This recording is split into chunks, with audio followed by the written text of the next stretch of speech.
안녕하세요. 거꾸로 투자하는 쇼킹 부동산입니다. 사상 초유의 대출 중단 사태 시작해 보겠습니다.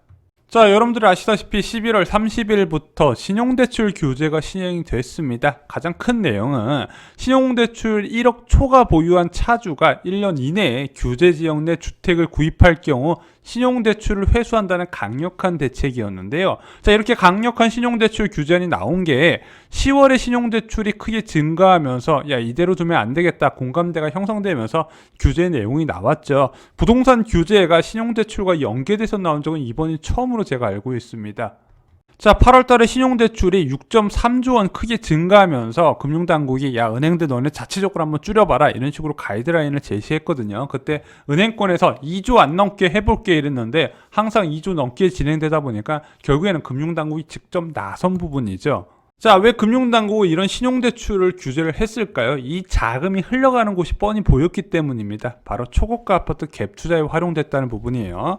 자, 2억, 3억 이런 식으로 신용대출 받아서 주식 투자한 사람까지는 많지는 않았는데 이걸 분석을 해봤더니 3억, 4억 이런 식으로 받아가지고 대부분 갭 투자하는 데 들어가더라. 내 집만 원도 아니고 갭 투자에 들어갔다는 부분이죠. 그래서 이 자금들이 주로 재건축을 비롯한 전세금이 낮은 지역의 초고가 아파트 매수에 쓰였다는 부분입니다. 저희가 많이 말씀드렸잖아요. 내 자본 7억 갖고 있는 사람이 얼마까지 주택을 매수할 수 있냐. 신용대출 3억 끼고 전세보증금 12억 포함해서 21억 5천만 원 하는 주택까지 매수가 가능하고 본인은 월세를 거주하더라. 그런데 이런 식으로 투자하는 걸 저는 이제 무주택 갭 투자라고 말씀드리는데 이것이 세제 규제 적용 대상이 아니에요. 왜냐하면 지금 정부의 부동산 규제는요. 주택 수에 따른 규제를 강화하고 있는 부분이거든요. 근데 이 사람은 1주택자잖아요. 1주택임에도 불구하고 레버리지를 극대화시켜서 지금 투자한 사례인데 이 부분에 대해서 규제가 이번에 710 대책에서 포함이 안 되다 보니까 이런 식으로 계속 자금 수요가 들어오는 부분이고 이게 신용대출 증가로 이어지고 있는 겁니다. 자, 근데 정부가 대책을 발표했는데 11월 가계대출이 사상 최고치를 찍었습니다. 은행권에서 13.6조 원 증가를 했고요. 전 금융권에서 무려 18.3조 원으로 8월 달보다도 더 증가했어요. 그럴 수밖에 없는 게 이 신용대출 규제 전에 대출을 받으려는 수요가 크게 증가했거든요. 왜냐면은 11월 13일 날 발표를 했는데 30일부터 시행이면은 다행히 사람들이 주택 살려고 기다렸던 사람들이 한꺼번에 가서 대출 신청을 할 것이고 그것이 대출 급증으로 이어지게 되겠죠. 그래서 DSR 규제 3일 전까지 이 갭 투자를 위한 이제 주택 수요가 크게 이제 대출 수요가 크게 증가했고 그것이 재건축 매수세 증가로 나타났습니다. 그러다 보니까 금융당국에서 은행권에 더 강한 압박을 지금 넣었던 거예요. 자, 그 당국의 압박을 받은 은행들이 대출 축소 정책을 내놨습니다.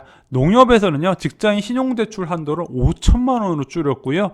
국민은행 같은 경우는 1억 초과시 이제 신용대출을 중단시켰고요. 타행 대환 주택담보대출도 중단을 시켰습니다. 우리은행은 아예 직장인 신용대출 판매 자체를 중단시켜버렸고요. 신한은행에서는요, 비대면 접수를 중단했으며 대출 모집을 통한 주담대와 오피스텔 담보대출도 중단에 이르렀습니다. 자, 많은 사람들이 신용대출 창구로 이용했던 카카오뱅크도요 판매 중단에 나섰습니다. 하나은행도 이달 말부터 전문직 신용대출 규제를 8천만 원 이내로 조정을 했어요. 굉장히 크게 줄여들었다는 부분이죠. 그래서 지금 금융권에서는요 아예 신용대출 판매를 중단하거나 한도나 금리를 올리는 방향으로 지금 진행을 하는 부분입니다. 일단 연말까지 고액 신용대출은 사실상 차단됐다고 보는 게 좋을 것 같아요. 그리고 고액 신용대출을 받아서 투자 유입에 많이 들어갔던 강남권의 매수세가 좀 줄어들지 않을까. 지금 11월에 벌써 332건이 등록됐어요. 10월에 215건, 9월에 179건이고 8월에 227건이었는데 7월 수준까지 지금 거래량이 올라왔다는 부분입니다. 아마 이거 7월 이상으로 갈 수도 있을 것 같아요. 거래 등록 가능한 기간이 좀 남아있기 때문에 그렇습니다. 그런데 이런 식으로 고액 신용대출 규제를 강화하면요 12월 거래건부터는 좀 줄어들 가능성이 있다고 봐요. 왜? 이 고액 신용대출 규제는 재건축이나 강남의 초고가 아파트에 영향을 주기 때문입니다.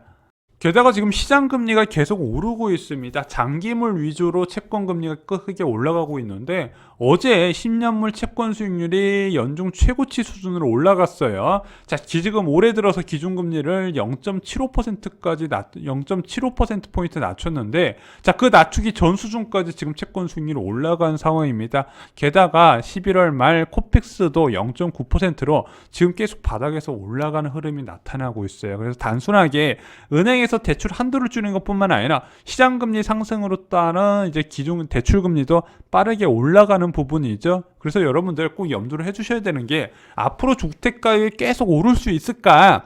주택가격이 오르려면 매수세가 많이 유입이 돼야 되는데, 매수세가 유입되면 유입될수록 부채는 증가하게 될 것이고 빠른 금리 인상 전망이 나올 것이며 시장금리 상승으로 이어진다는 부분, 한마디로 기준금리 인상했을 때 대출금리가 딱 오른 게 아니라 그 전에 이미 상당 부분 오른 것이 반영될 가능성이 있다는 부분입니다.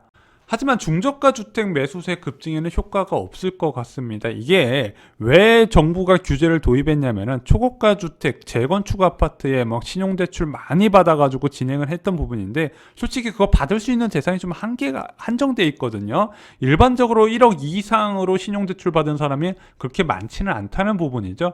그럼 중저가 주택 매수자 대부분이 1억 이하의 신용대출을 받을 건데, 그 사람들은 문제가 안 된다는 부분이에요. 지금 당장 대출이 막혀 있는 곳도 내년부터는 다시 열릴 가능성이 크고, 지금 이제 은행들이 이 신용대출이 주수입원 중 하나예요. 게다가 이것은 차주에 대한 규제입니다. 만약에 부부가 각각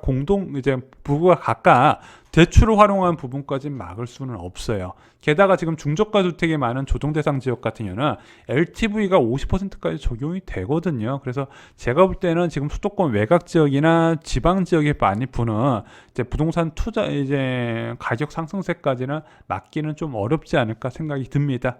자, 이런 식으로 은행들을 자체적으로 강력한 신용대출 억제책을 펼치고 있지만 이게 업계 자율적으로 진행하고 있는 부분이거든요. 뚜렷한 한계가 존재를 하게 됩니다. 왜냐면은 명확한 긴축 신호가 나올 때까지는 많은 사람들이 부채를 활용해서 투자 수요를 하거나 내 집 마련에 나서는 부분은 변하지 않고 증가할 것으로 전망이 되는 부분이에요. 그래서 긴축 신호가 나올 것으로 전망되는 내년 3분기까지는 계속해서 이 자금 수요가 이어질 것이고, 은행권에서도 그것을 막연하게 막기는 어려울 부분이다. 단순하게 투자자만 접근하는 게 아니라 지금 내 집 마련 수요까지 크게 증가한 부분이 있기 때문에 가계의 부채는 계속해서 증가할 것이고, 그에 따라서 긴축, 금리 인상은 빨라질 가능성, 지금 골드만삭스는 2022년을 전망을 하고 있거든요. 근데 지금 채권 시장에서는 2021년 인상까지도 이야기가 나오고 있는 부분입니다.